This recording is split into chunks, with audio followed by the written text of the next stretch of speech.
तो हेलो दोस्तों, आज हम एक तरीके से स्टार्ट कर रहे हैं आज से तरीके से हमारी ऑब्स्टेट्रिक ऑब्स्टेट्रिक स्टार्ट करेंगे। गायनेकोलॉजी हम अलग सेक्शन में करेंगे, जब करेंगे मतलब उसमें टाइम लगेगा हमें करने में।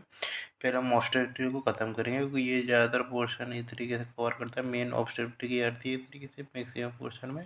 थोड़ा बहुत बाद में जब हम गायनेकोलॉजी करेंगे तो करेंगे 50% का था, मतलब आ रहा है 50% गायनेकोलॉजी, 50% ऑब्स्टेट्रिक।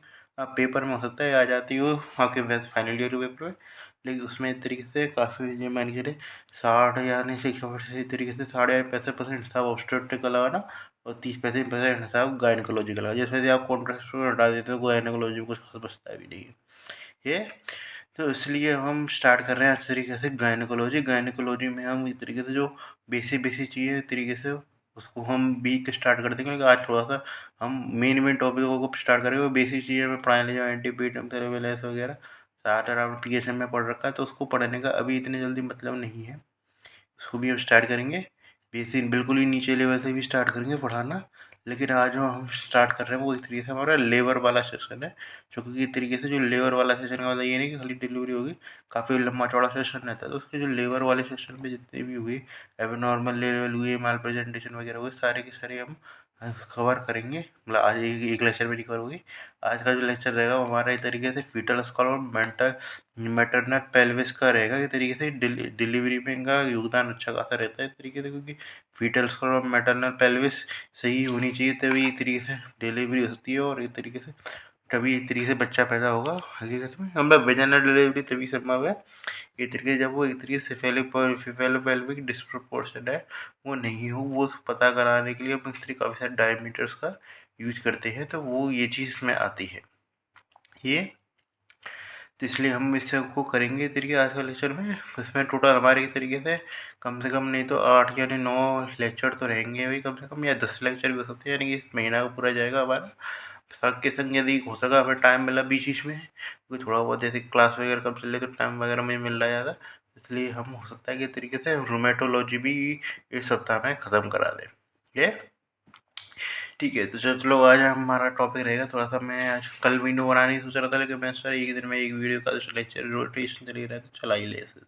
तो जो हमारा लेक्चर है वो रहता है हमारा foetus skull of maternal pelvis. तो सबसे पहले हम बात करने वाले हैं मैटरनल पेल्विस की। पर्सनली मैं पहले मैटरनल पेल्विस की बात करूँगा। तो मैटरनल पेल्विस में इस तरीके से हमारे इस तरीके से एक तो ए बी डायमीटर होता है और एक होता है हमारे ट्रांसवर्स डायमीटर।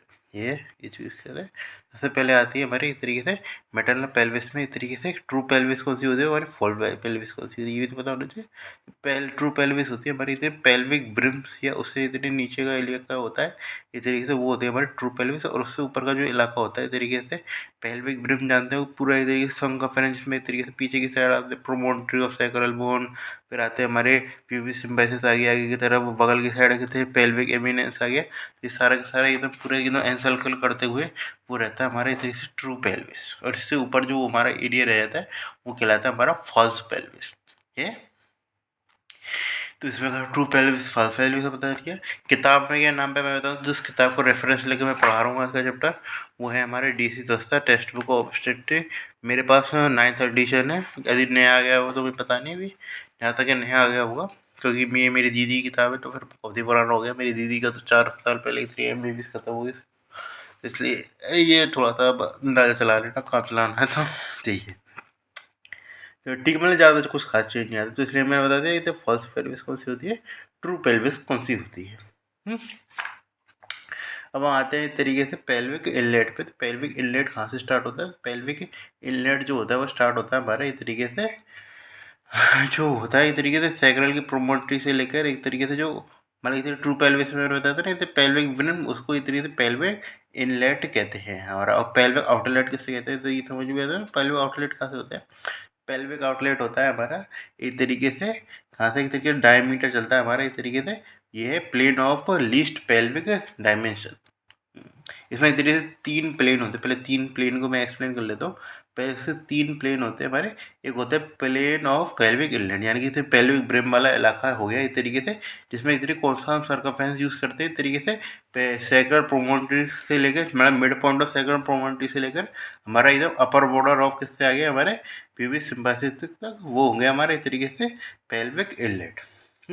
जिससे एक तरीके से हमारा क्या कहते हैं, तेरे ट्रू कॉन्जुगेट भी कह देते हैं तेरे डायमीटर के नाम पे। डायमीटर लेते हैं जब, अभी हम डायमीटर के बारे में बातचीत में कर रहे हैं, प्लेन्स के बारे में बातचीत कर रहे हैं, तो ये चीज़।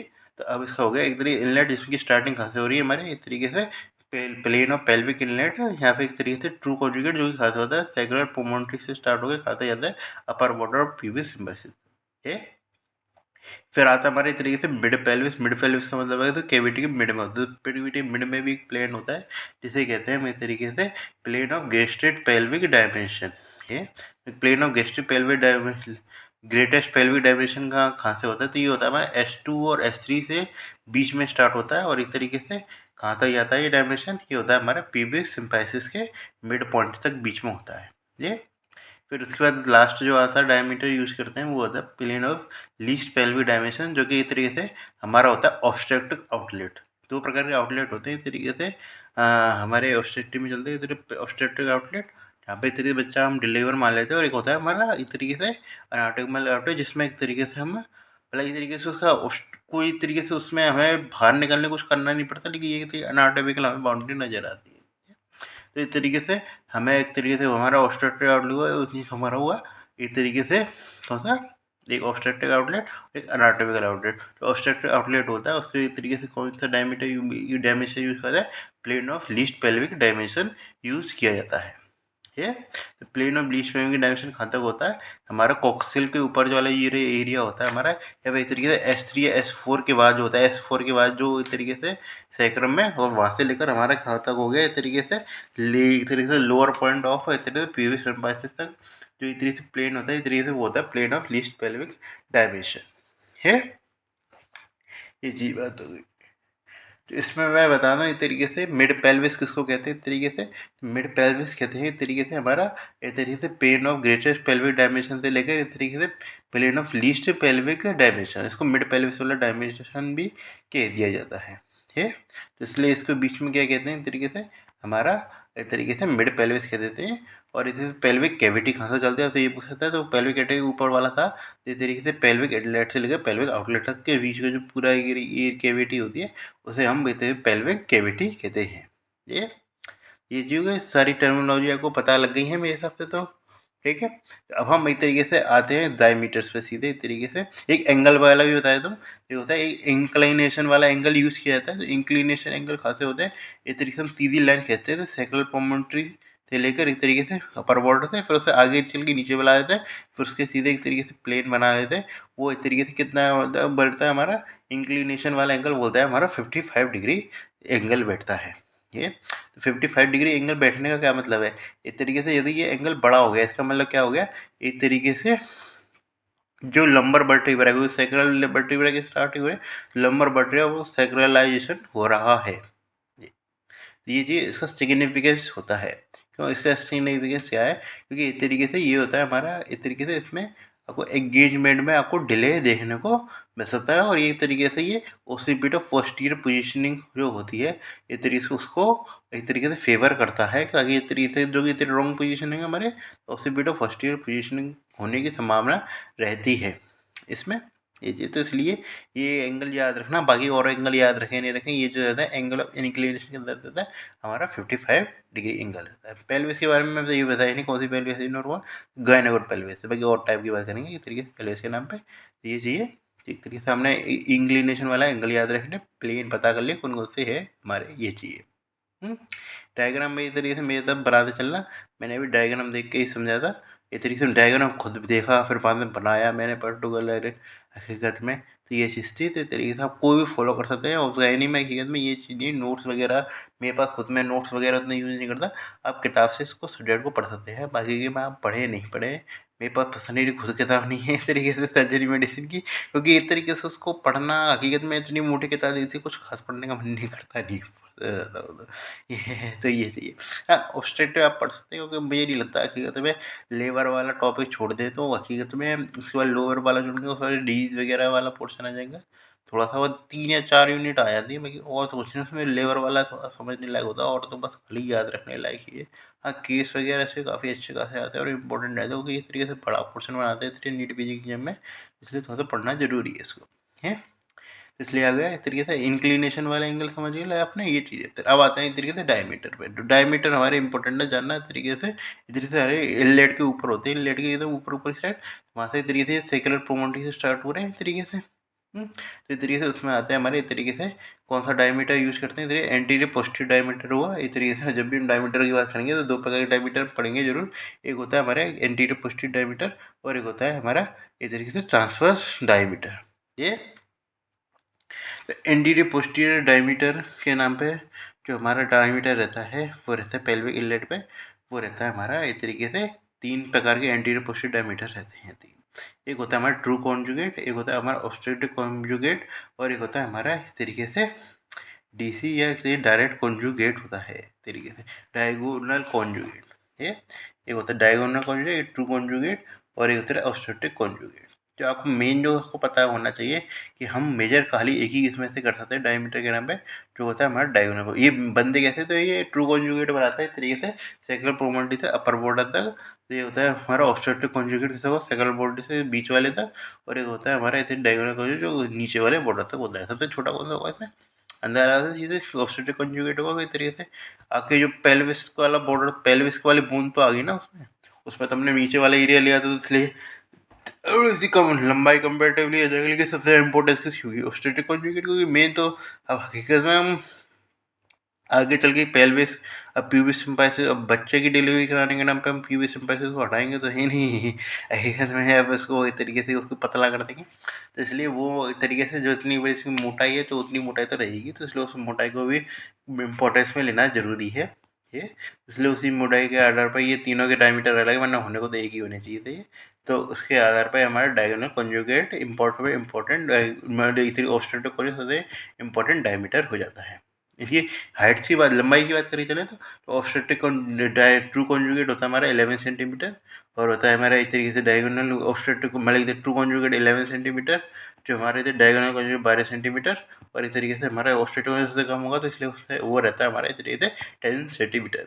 तो ये चीज़ इस प्रकार का डायमीटर है। मेजर के नाम पे हम तरीके टू फिंगर मेथड पर यूज़ करते हैं। टू फिंगर को हम इस तरीके से पेल्विस बताते हैं, हम इस तरीके से सेक्युलर प्रोमोनटी पे एरिया पे ट्राई करते हैं और फील करते हैं कि हमें प्यूबिस सिम्पाइसिस फील होते रहिए कि नहीं हो रही। ये दो उंगली घुस जाती है तो इस तरीके से इतनी तो इनफ है कि तरीके से डिलीवरी आपकी हो सके। ऐसे घुसानी है, तरीके से गोली बनाते हुए यूँ घुसानी है।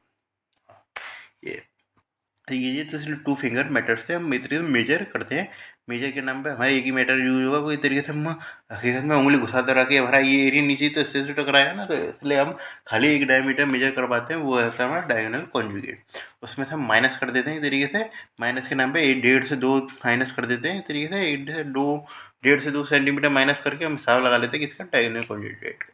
यूजुअली जितने यदि उंगली घुस रही है और हमें कुछ इधर दिक्कत नहीं आ रही इस तरीके से, तो हमें एक तरीके से नॉर्मल यूजुअली डिलीवरी हो जाती है। हकीकत में कोई पहले वैसे उसकी मोटाई इतनी ज़्यादा बड़ी तो होती नहीं, ये तेरे पीवीसी पैसे के तेरे तरीके से एक लिमिट भी नहीं होती मिठाई, तो ये चाहिए। तो इसलिए यूजुअली हो जाती है डिलीवरी। यदि ये बेटा से पता लग जाता है डायमीटर की ज़्यादा जरूरत पड़ती नहीं है, हालांकि मानने के लिए कि क्लिनिकल मेथड से पता लग जाती है कह रहा हूँ ये। तो इस प्रकार हमारे एक तरीके से ये हो गए हमारा एक तरीके से का anterior posterior diameter. Transverse diameter क्या होता है, तो ट्रांसवर्स डायमीटर जो होता है मेरे तरीके से पेल्विक ब्रिम के जो भी सही तरीके से पॉइंट जो होते हैं उसमें हम हिसाब लगाते हैं, क्योंकि ये तरीके से इनलेट ही है हमारा, अभी तो इनलेट ही चल रहा था ना इनलेट पे। तो इनलेट पे हमारा ट्रांसवर्स डायमीटर होगा, तो इनलेट वाले प्लेन पे हर प्लेन पे हम इतने ट्रांसवर्स डायमीटर देंगे, एंटीरियर पोस्टीरियर डायमीटर भी देखेंगे। इसमें पेल्विक इनलेट पे हमारे तरीके से ट्रांसफर डायमीटर होता है हमारा 13 सेंटीमीटर। तो स्लो याद रखना इस तरीके से, इस तरीके से पेल्विक इनलेट का हमारा इस तरीके से डायमीटर रहता है इस तरीके से 13 सेंटीमीटर ये। और इस तरीके से एंटी पोस्टीरियर डायमीटर मैं बता दी कितना रहता है। एक जो हमारा इसमें यूज़ करते हैं वो होता है, हम ऑब्लिक डायमीटर भी यूज कर लेते हैं ये। तो इसमें लेफ्ट ऑब्लिक लेफ्ट ओवरी होता है जो उसके सैकरो इलियक जॉइंट से रहता है, समझ सैकरो इलियक जॉइंट से स्टार्ट होता है, जैसे सैकरो इलियक जॉइंट से स्टार्ट होता है। और ये किस पे रहता है हमारा इस तरीके से आगे की साइड, तो पीबी सिम्पैथी के बगल की वाली साइड रहता है। तो इसमें ऑब्लिक डायमीटर का भी रोल रहता है। तो ये एंटीरियर पोस्टीरियर डायमीटर सबसे बड़ा रहेगा, तो ट्रांसफर डायमीटर वैसे तो सबसे बड़ा रहेगा, तो वो तरीके से 13 सेंटीमीटर।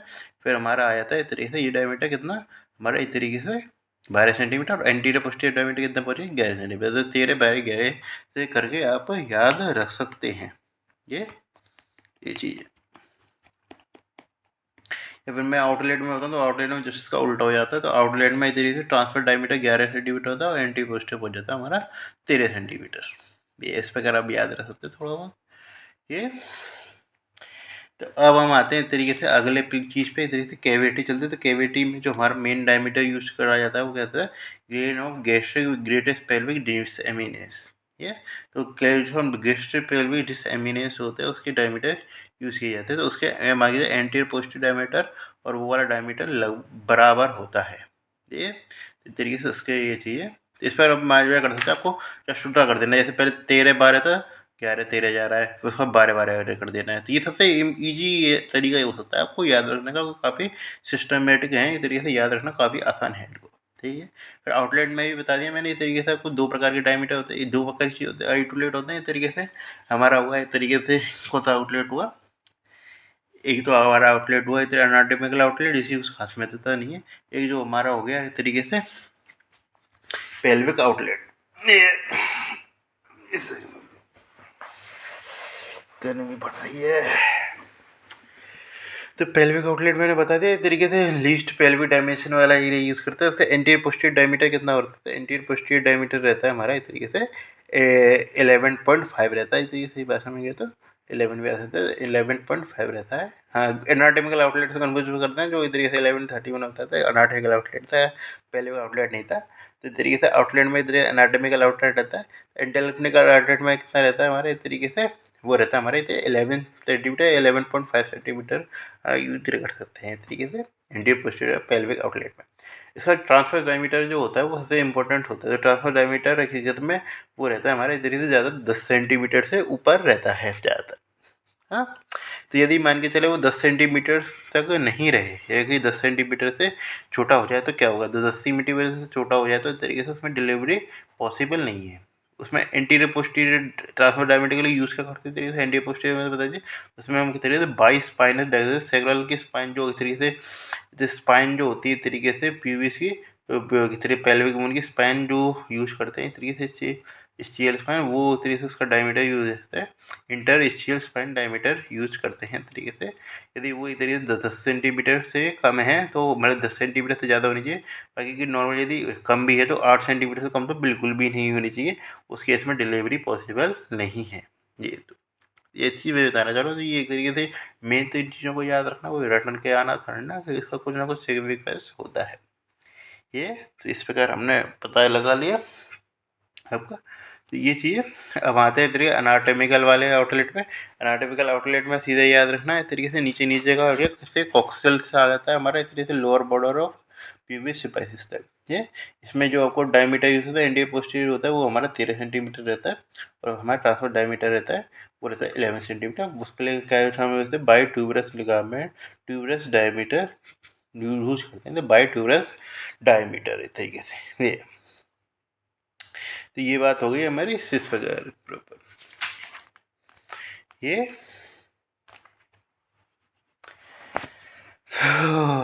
अब आते हैं तरीके से किस पे प्रॉपर, हम आते हैं तरीके से किस पे अब फीटस पे। पेल्विक एक्सेस पूछता है, पेल्विक एक्सेस से पूरा एकदम घुमा के इधर निकाल लेना एक्सेस, और कुछ खास रहता है नहीं।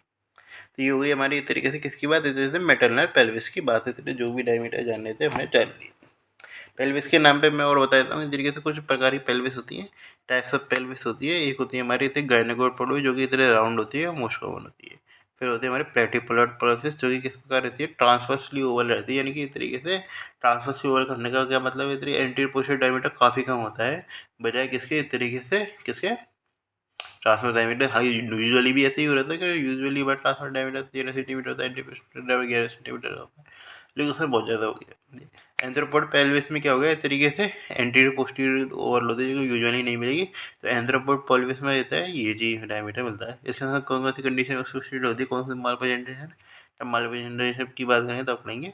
ये अब टाइप्स ऑफ पेल्विस में आ गए तरीके से। ये हमारी गायनेकोइड पेल्विस नॉर्मल वाली केस वाली बात होगी, प्लेटिपुलर पेल्विस, एंथ्रोपोड पेल्विस, और रहती है हमारे एंड्रॉयड पेल्विस। एंड्रॉयड पेल्विस कैसी होती है, हमारी हार्ट शेप होती है इस तरीके से एंड्रॉयड पेल्विस। ये हमारे एक तरीके से पेल्विस के टाइप हुए। पेल्विस वाला जो जैसे लेक्चर हमने कुछ करा नहीं था शायद एनाटॉमी में, तो मैंने इसलिए नहीं करा था क्योंकि पता था यहाँ पे हो जाएगा वो। तो ऐसे अंदाजे भी लगाने पड़ते हैं हर जगह के लिए। तो अब हम आते हैं धीरे से फीटल डायमीटर पर। ये सबसे इंपॉर्टेंट डायमीटर है, तरीके से थोड़ा बहुत पता कर लेना। इसके लिए आपको डायग्राम जरूर देख लेना इसका मेरे हिसाब से। तो डायग्राम में तरीके में कुछ इंपॉर्टेंट चीज़ें बता दूँ डायग्राम में। तो सबसे पहली बात तो जैसे कौन से सूचर रहते हैं पोस्टीरियर, आप मेरे स्कल फॉलो कर लेना चाहे तो आगे आगे की साइड रहता है हमारे इस तरीके से। क्या होता है एंटीरियर फोंटेनल, चाहे तो फॉलो कर लेना मेरा शक्ल। अब मैं कैसे बताऊँ, हाँ तो अब मेरा शक्ल फॉलो तो कर लेना। तो ये जो आगे आगे का डायमीटर रहता है वो रहता है हमारा इस तरीके से एंटीरियर फोंटेनल। जो आगे आगे क्या रहता है हमारा एंटीरियर फोंटेनल है। पीछे की साइड क्या है हमारा इस तरीके से पोस्टीरियर फोंटेनल है। तो एंटीरियर फोंटेनल पोस्टीरियर फोंटेनल ये, तो उसके बीच पे जो क्या जो एरिया होगा इस तरीके से ये पोजीशन आ गई हमारी। ये तो खुजली करने मन करेगा मेरा। तो ये इस तरीके से वर्टेक्स आ जाता है। तो एंटीरियर से आगे क्या क्या आ जाता है हमारा सेंसीपुड, आगे से आगे सेंसी, और पीछे क्या आ जाता है हमारा ऑक्सीपुड। हालांकि सेम से तो यहाँ पे वो फील हो रहा है। हाँ ये तो वो रिजल्ट है इस तरीके से। तो ये तरीके से ये गया हमारा ऑक्सीपुड, वर्टेक्स और सेंसीपुड। ये पता लग गया ना। मैं डायमीटर देखना, सेंसीपुड, वर्टेक्स, सेंसीपुड, वर्टेक्स, और ये होता है हमारा इस तरीके से क्या है, इस तरीके से बताना मुश्किल हो रहा है। तो ये तरीके से क्या हो गया ऑक्सीपुड, वर्टेक्स, सेंसीपुड, ये चीज़ बात हो गई। अब हम आते हैं इस तरीके से सूचर कौन से स्थित होते हैं। तो इस तरीके से सूचर जो इस तरीके से निकलते हैं इस तरीके से, वो रहते हैं हमारे कोरोना सूचर। इस तरीके से अगल बगल में सूचर निकलने में वो रहते हैं हमारे कोरोना सूचर, और आगे की साइड जो सूचर निकल रहा है वो रहता है हमारा फंटा सूचर। ये कोरोना सूचर और फंटा सूचर ये। अब चलो मेरा कन्फ्यूजन हो रहा है बताने में। तो इस तरीके से कोरोना सूचर, इधर फंटा सूचर, फिर उसके बीच में क्या निकलता है हमारा इधर से सजाइडा सूचर, और पीछे की साइड क्या निकलते हैं हमारे लॉम्बर सूचर निकलते हैं। हालांकि बीच में एक नहीं जाता, सीधे अगल बगल में जाता है सूचर, वो होता है हमारे लॉम्बर सूचर। ठीक है, इस तरीके से बस थोड़ा बहुत चीज़ें पता होना चाहिए। आगे क्या एंटीरियर फोंटेनल को ब्रैगमा भी कह देते हैं। इसे एंटीरियर फोंटेनल वाला डायमीटर का यूज नहीं किया जाता, ब्रैगमेटिक डायमीटर ही शब्द लिखा रहता है ये, तो इसलिए उसको ब्रैगमा कह देते हैं ये। अब इतनी मैंने इतनी रावण बताया का बात करी, तो मैंने बस जनरल देने के लिए इसका सेवन नहीं है, याद रखें नहीं रखें, याद रखना जरूरी क्योंकि इस तरीके से तभी तो नाम याद रखेंगे। तो ये अब इसमें भी हम सीधे बात करेंगे ट्रांसफर डायमीटर पर, एंटीपोस्टीरियर डायमीटर पर। ट्रांसफर डायमीटर के नाम पे आपको 3 से 4 डायमीटर याद रखना है। एंटीपोस्टीरियर डायमीटर में आपको काफ़ी सारे डायमीटर याद रखने की जरूरत पड़ सकती है, लेकिन 2 या 3 मैं बताऊंगा वो तो याद रखना ही डला। तो इस तरीके से ट्रांसफर डायमीटर पर आता है हमारा मेन डायमीटर, ये बिल्कुल बीचों बीच का। तो वो बीचों बीच का क्या रहता है हमारा बाई पैराइटल डायमीटर, जो कि सबसे कम रहता है हमारा 9, जो कि सबसे ज़्यादा रहता है इस तरीके से उल्टा बोलिए, तो सबसे ज़्यादा रहता है 9.5 ये। फिर होता है हमारा आगे की साइड थोड़ा जो मतलब की तरीके से, जैसे कि ये था बिल्कुल ऊपर ऊपर से नाप दिए। फिर हम जाते हैं थोड़ा सा नीचे से देखते हैं, तो नीचे से ऊपर यूँ तरीके से यूँ ऐसे से टेढ़ा इंटर है। तो वो तरीके से क्या हो गया सुपीरियर हो गए। तो ये तो सब ये तो सुपीरियर हो गया, और ये हो गया सब, तो सुपीरियर सब पैराइटल डायमीटर। तो वो कितना रहता है हमारा 8.5 मेजर करता है ये। मेजर करके नाप रखे हैं, कितना क्या होता है ये पता नहीं। तो ये होता है। अब ये आगे की साइड से हम मेजर कर रहे हैं, तो आगे की साइड हमारी ये थे टेम्पोरल बोन आ जाती है इस तरीके से कुछ होता है। तो टेम्पोरल आगे की साइड जो डायमीटर होता है बाई टेम्पोरल डायमीटर होता है, वो रहता है हमारे इधर 8 सेंटीमीटर। और उसी लास्ट में क्या सा डायमीटर आता है हमारा बाई मेस्टर डायमीटर, जो कि तरीके से मेस्टेड पे बेज करते हैं। तो वो कैसा मेस्टेड पे से यहाँ होता है हमारा। तो इस तरीके से मेस्टेड पे से यहाँ होता है। ये मेस्टेड पे से की अब ये, हाँ तो ये एक तरीके से मेजर कर लिया हमने। ये में दिखना नहीं बनना होगा। तो ये तो बाई मेस्टर डायमीटर होता है, वो हमें 7.5 रहता है। तो इस पर चर्चा है बाई पैराइटल डायमीटर, सब सुपरा एस्पिरेटल डायमीटर, बाई टेम्पोरल डायमीटर और बाई मेस्टर डायमीटर। ये बाई पैराइटल डायमीटर का था 9.5, सुपीरियर सेपरेटर डायमीटर के सुपीरियर सेपरेटर डायमीटर होगा हमारा इतना हुआ 8.5, और इस तरीके से वो होगा हमारा 7.5। और वो तो लास्ट में रहता है हमारा 8, मतलब एक तरीके से ये 8 हो गया, फिर आ जाता है 7.5 ये। तो इस तरीके से इस प्रकार हमारे हुए इस प्रकार के सारे ट्रांसफर डायमीटर। फिर आता है हमारे मेन जो इस तरीके से वर्टिकल एंटीपोस्टीरियर डायमीटर। इस पर एंटीपोस्टीरियर डायमीटर में बहुत प्रकार के होते हैं। सबसे पहले जो स्टार्ट कर रहे हैं इस तरीके से सबसे डायमीटर से स्टार्ट करते हैं, जो कि यूजुअली नहीं मिलता। यदि वो मिल रहा है तो कुछ ये सेक्शन कर देना है, नहीं मिले हाँ याद रख लेना इस तरीके से। जो मैं बताना चाह रहा हूँ जो मैं बताऊँगा, सबसे पहले जो मैं बताऊँगा उनको याद रख लेना। तो सबसे पहला जो डायमीटर बताऊँगा सबमेंटो वर्टिकल। तो ये सबसे लंबा डायमीटर होगा ना, तेरे पूरा फेस हो दिया इस तरीके से यूँ पूरा यूँ यहाँ से जाके यहाँ की तरफ वर्टिकल पे जा रहा है।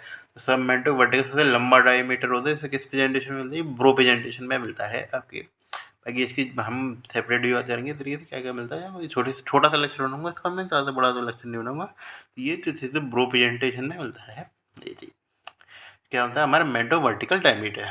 ये फिर हमारे मेंटो वर्टिकल से हम दूसरा डायमीटर भी यूज़ करेंगे। तो वर्टिकल से हमारा मेंटम तक पहुँच गए है, तो इसी से सब मेंटम तक पहुँच सकते हैं। तो वो छोटा रहेगा। तो होता है सब मेंटो वर्टिकल डायमीटर। वो कितना रहता है हमारा? 11.5 रहता है। ये यानी कि ये यूजुअली सबसे ज़्यादातर यही होते हैं। बस थोड़ा बहुत सब ऐसे बैगमेटिक और थोड़ा सा मतलब सब मेंटो बैगमेटिक ये थोड़े से बराबर से पहुँच जाते हैं, वरना सारे के सारे डायमीटर छोटे ही रहते हैं। मतलब सारे सारे डायमीटर बड़े ही रहते हैं। बाकी की ज़्यादातर इस तरीके से बाईपैराइटल मतलब ट्रांसफर डायमीटर ज़्यादा छोटे रहते हैं और हमारे एंटीरियर पोस्टीरियर डायमीटर ज़्यादा बड़े रहते हैं। तो ये मैंने बता दी। तो ये सब ब्रैगमा तक पहुँचे। ब्रैगमा तक कहाँ गया? सबमेंटम तक। सबमेंटम में कितना पहुँच गया हमारा सबमेंटो ब्रैगमेटिक? वो कितना गया? 11.5। ये असाइनमेंट और ब्रेक से हमारा कहने मतलब कि तरीके से अब यार मैं क्या भूल गया इस तरीके से। तो तब हम मेंटम से कहाँ तक गए थे हम? वर्टेक्स तक। वर्टेक्स से कहाँ लौट के तरीके से सबमेंटम तक। और सबमेंटम से कहाँ जाएंगे तरीके से? आगे की साइड जाएंगे वर्टेक्स तक। तो ये हमारा इस तरीके वर्टेक्स को ब्रैगमेटिक सबमेंटो सेगमेंटो क्या कहता है? ब्रैगमेटिक डायमीटर। तो ये भी एक सही से इंपॉर्टेंट डायमीटर होता है सबमेंटो ब्रैगमेटिक। सेगमेंटो बैरोमेट्रिक डायमीटर की वैल्यू कितनी होती है हमारे? 9.5 होती है सेगमेंटो। और ब्रैटेक्स डायमीटर की थोड़ी ज़्यादा रहेगी क्योंकि थोड़ा दूर पड़ जाती है, तो 11.7 रहती है, 11.5 रहती है हमारी। तो ये चीज़, तो ये दोनों डायमीटर जो होते हैं हमारे किस में यूज होते हैं? हमारे यदि फेस एक्सटेंडेड फेस है तो इसलिए उसमें डायमीटर है। तो ज़्यादातर फेस इतने यूँ रहता है जैसे डिलीवरी हुई है, बच्चा यूँ डिलीवरी करता है एकदम एक्सप्लेन नहीं कर सकता। यूँ डिलीवरी करता है फुल्ली फ्लैक्स हेड के संग। लेकिन काफ़ी बार का वो एक्सटेंडेड रहेगा। अब ज़्यादा मान चले अब लगाए ना, जैसे मेरे से पीछे की तरफ पेल्विस है इस तरीके से, तो यूँ है। तो अब यूँ वाली पोजीशन में सबसे कौन सा डायमीटर है जो इस तरीके से इंगेज होगा? ठीक है, इसमें जो इस तरीके से इसमें है, तो ये तरीके से ये लगाए ना, ये कौन सा रहेगा हमारा इस तरीके से? और जैसे ये इंगेज हो रहा है, तो इंगेज के नाम पे इस तरीके से आगे की साइड जाएगा इस तरीके से ब्रैगमा। और ब्रैगमा से किस तरीके से कहा जाएगा? यहाँ तक इस तरीके से ऑसिपुटर। तो इस तरीके से जो मेन जो डायमीटर नॉर्मल इन्वॉल्व रहता है वो मैंने वैसे वही बताया ना, जैसे एक तरीके से ऊपर जाएंगे तरीके से ब्रैगमा तक पहुँच गए सबमेंडम से, तो सबमेंडम ब्रैगमेटिक से हम पहुँचेंगे इस तरीके से सब सब ऑसिपिटल वाली रीजन तक पहुँच जाते, तो इस तरीके से वो डायमीटर आ जाता है हमारा सब ऑसिपिटल ब्रैगमेटिक डायमीटर। तो इस तरीके से ये पहुँच जाते हैं। तो इस प्रकार की डायमीटर है, ज़्यादातर ये डायमीटर रखने होते हैं थोड़ा सा। सब इंटू मल्टीमीटर सब ऑसिपिटल फ्रंटल डायमीटर होता है एक एक्स्ट्रा, और एक होता है हमारा सब ऑसिपिटल फ्रंटल डायमीटर होता है। मेन तो याद रखना है, यूँ यूँ तिरछा बना के याद रख लेना, उसमें मेन जो डायमीटर आ जाता है। मेन जो आपको याद रखना, मोस्ट कॉमन डायमीटर कौन सा इन्वॉल्व रहता है हमारे तरीके से? बिल्कुल फुल्ली इस तरीके से क्या होता है? फ्लेक्स्ड हेड होता है हमारा ज़्यादातर, जिसके कारण का मोस्ट कॉमनली डायमीटर कौन सा इन्वॉल्व होगा? किसी सबसे ज़्यादा आगे तक आगे तो पूरी तरीके एक्सटेंड है, तो इस तरीके से इसका चेहरा दिखने की तो संभावना ही नहीं है। तो आगे का जो कौन सा एरिया रहेगा हमारा? ब्रैगमा। और इस तरीके से कौन सा रहेगा पीछे से? इधर ये तरीके से सब ऑसिपिटल इन्वॉल्व रहता है ये। तो इसलिए सब ऑसिपिटल है। यदि मान के चलो फेस है वो थोड़ा एक्सटेंड हुआ यूँ करके, एक्सटेंड हुआ तो इस तरीके से क्या हो गया? इस तरीके से उसमें सीधा सीधा इन्वॉल्व हो गया ये। इस तरीके से उसका सिर इन्वॉल्व हो गया। तो सिर इन्वॉल्व होने का मतलब क्या है कि तरीके से यहाँ तक इन्वॉल्व हुआ। तो इस तरीके से सब मेंटल जैसे तरीके से ये तरीके हिसाब लगाइए, उसने एक्सटेंड किया हेड। एक्सटेंड करने पे एक तरीके से वो पूरी तरीके से पेल्विस को देख रहा है। ये जी, तो इस तरीके से एक तरीके फेस प्रेजेंटेशन में रहता है इस तरीके से। तो इस तरीके से उसने पूरी तरीके फेस को इस तरीके से फ्लैश्ड एंड होता है इस तरीके से, वो फुल्ली फ्लैश जो हेड होता है वो पड़ जाता है हमारा इस तरीके से। किसको? फेस प्रेजेंटेशन को दर्शाता तो फुल्ली फ्लैश करते हैं, उसमें फेस दिख रहा है उसके सामने। तो इस तरीके से ये इन्वॉल्व हो जाता है इस तरीके से। सबमेंटम तो इन्वॉल्व रहेगा, जो उसको पूरा फेस इन्वॉल्व हो रहा है, तो ये थोड़ी तो इन्वॉल्व रहेगी ना, उसका बहुत पीछे का है। सबमेंटम तो इन्वॉल्व रह सकता है। अब सेगमेंटम में बिल्कुल एकदम सीधे सीधे उसको इन्वॉल्व कर दिया, जैसे यूँ इस तरीके से सबमेंटम फ्रेगमेंटेड। और यदि इस तरीके से थोड़ा पार्शली है, पार्शली थोड़ा सा इधर थोड़ा सा आगे झुका हुआ है, तो इससे सबमेंटम तो ही है, लेकिन उसमें इस तरीके से कौन सा डायमीटर इन्वॉल्व हो रहा है? तो पीछे का डायमीटर इन्वॉल्व हो रहा है। तो वो डायमीटर कौन सा रहता है हमारा? सबमेंटो वर्टेक्स डायमीटर रहता है ये। तो इसलिए अभी थोड़ा सा ये कॉम्प्लिकेटेड चीज़ें समझाने के लिए हम पे अभी आपको समझ में भी नहीं आ रहा होगा। तो इस प्रकार आपके सारे डायमीटर हैं, पढ़ लिए हमने। तो सबसे पहले रिवाइज करते हैं, मोस्ट कॉमन डायमीटर कौन सा था। तो स्टार्टिंग से स्टार्ट करते हैं, कहाँ से स्टार्ट कर रहे थे हम, कैसे, सबसे बड़े से मेंटो वर्टेक्स डायमीटर से। मेंटो वर्टेक्स डायमीटर कितना था, 14 सेंटीमीटर का लॉन्गेस्ट डायमीटर है, किसमें था, प्रोपेंडेंटेशन में। अब याद रखे नहीं रखे अभी तो आता है। फिर उसके बाद क्या है, हमारे वर्टेक्स तक पहुँचे, वर्टेक्स के बाद सबमेंटम रीजन पे आ जाएंगे, मेंटम वर्टेक्स से मेंटो सबमेंटो। तो वो सबमेंटो वर्टेक्स डायमीटर कौन सा आ जाता है, वो आ जाता है हमारे इतनी फेस प्रेजेंटेशन में मिलता है, कितना होता है हमारा 11 सेंटीमीटर रहता है। फिर उस तरीके से इससे पहुँच जाते हैं सीधे तरीके से ब्रैगमा तक पहुँच जाते हैं। ब्रैगमा पे हमारा कौन सा हो जाता है, सबमेंटो ब्रैगमेटिक डायमीटर। सबमेंटो ब्रैगमेटिक डायमीटर ये और ये सब मेंटो इस तरीके से वर्टेक्स में दोनों हमको इस तरीके से फेस प्रेजेंटेशन में देखने को मिलते हैं। इस तरीके से एक्सटेंडेड, यदि एक्सटेंडेड नेक मिलती है तो फेस प्रेजेंटेशन में देखने को मिलते हैं। कितना होता है इस तरीके से, सबमेंटो ब्रैगमेटिक होता है ना 9.5 सेंटीमीटर। तो फिर ब्रैगमेटिक से सब ऑसिपिटल रीजन, ये सबसे मोस्ट कॉमन डायमीटर होता है इन्वॉल्व होने वाला, कितना होता है हमारा 9.5 सेंटीमीटर होता है ये। और जो दो डायमीटर की बात करें तो ऑसिपिटो फ्रंटल डायमीटर होता है, और सब ऑसिपिटो फ्रंटल डायमीटर होता है ये। इस प्रकार हमने सारे डायमीटर पढ़ लिए, ठीक है। तो इस प्रकार हमारी ये लेक्चर ख़त्म हुआ। आगे चल के हम और चीज़ों को पढ़ेंगे। थोड़ा सा डायग्राम वगैरह में ऐसा लगता है बनाने के बताना ही पड़ेगा, क्योंकि मुझे खुद बताना नहीं, खुद को लग रहा है बताने के नाम पे। तो ठीक है।